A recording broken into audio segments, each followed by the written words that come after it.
my jam, girl. Wow. I've seen that video like a million times, y'all, and it just still makes me want to tear up. I love those kids so much.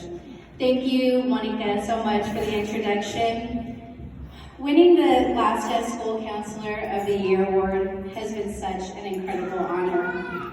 My selection was announced in May, and I honestly still can't believe that I won. I'm so thankful to LSSSCA for all they do for Texas and for the school counselors of Texas, and to the SCOY committee for recognizing my passion for school counseling and my program. To my fellow finalists, I am honored to be in your company. To be considered among school counselors who are doing such amazing work for our students and our leaders in our field is simply a dream come true. Thank you for all you do to advance our field and to personally inspire me. I want to say thank you to several people who have been an important part of my journey. First and foremost, I give the biggest thanks to God.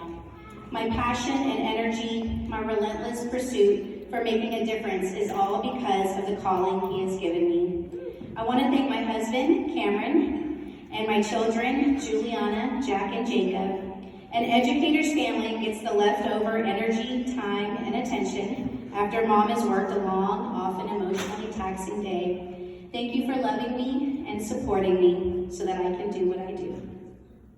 Thank you to my parents and my extended family for listening to all my crazy school stories and for helping this sensitive little girl grow into a big-hearted helper. Thank you to my Garland ISD family, especially our superintendent, Dr. Lopez. Thank you for your endless support of the counseling department and for really listening to our needs. We began to see such positive changes in our department as soon as you came to Garland. And we know you personally value school counselors since you're married to one.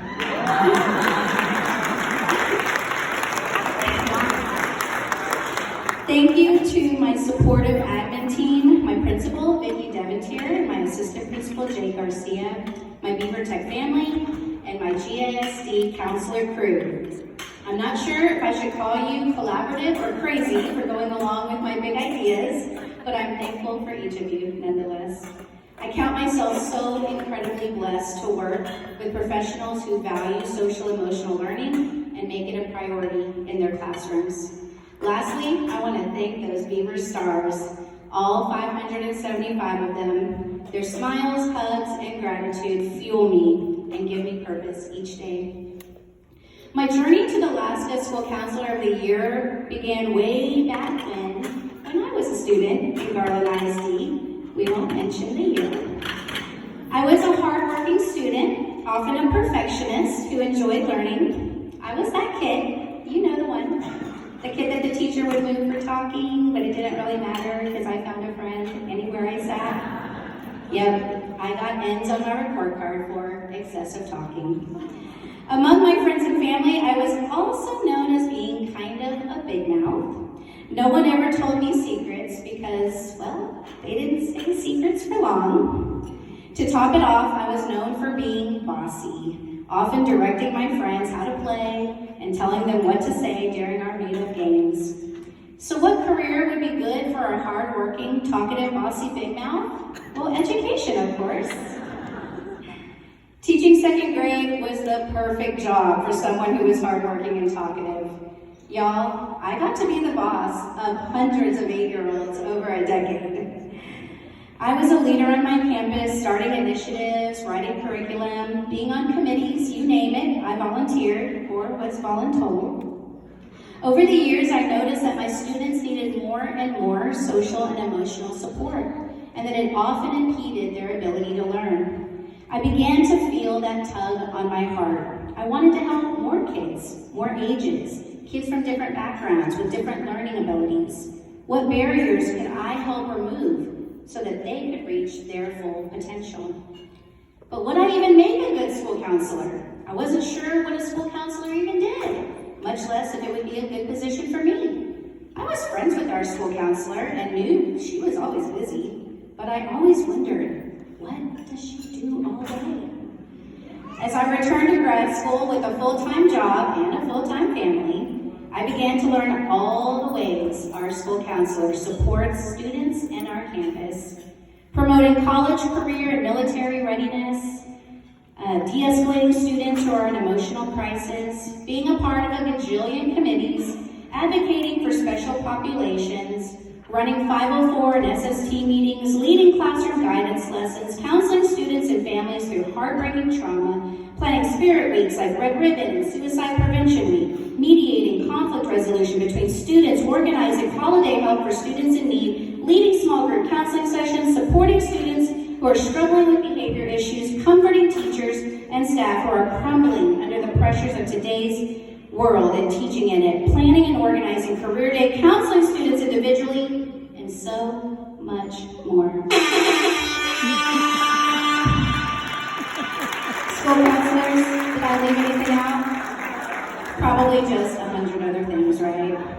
So here I am learning all these things, and I have to ask myself, do I have the personality for this? Is it a good fit for me? Well, I know I'm hardworking, so check. I can handle the workload.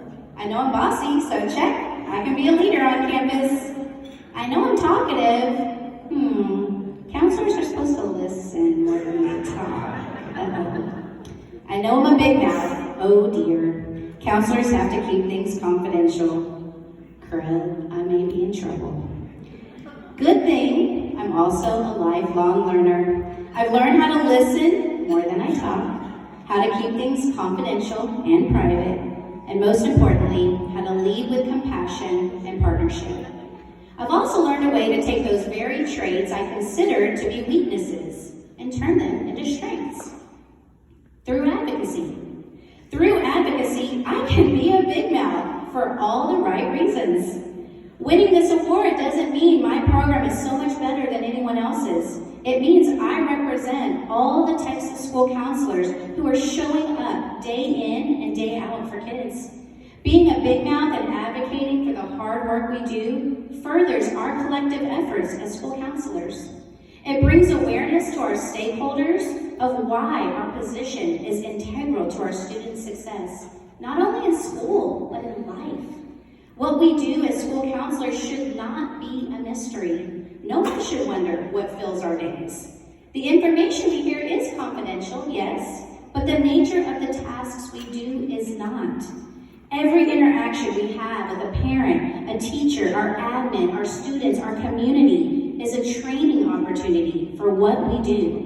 The more our stakeholders are aware of our responsibilities, school counselors will be seen as a resource. They will realize what we are, the heart of our schools.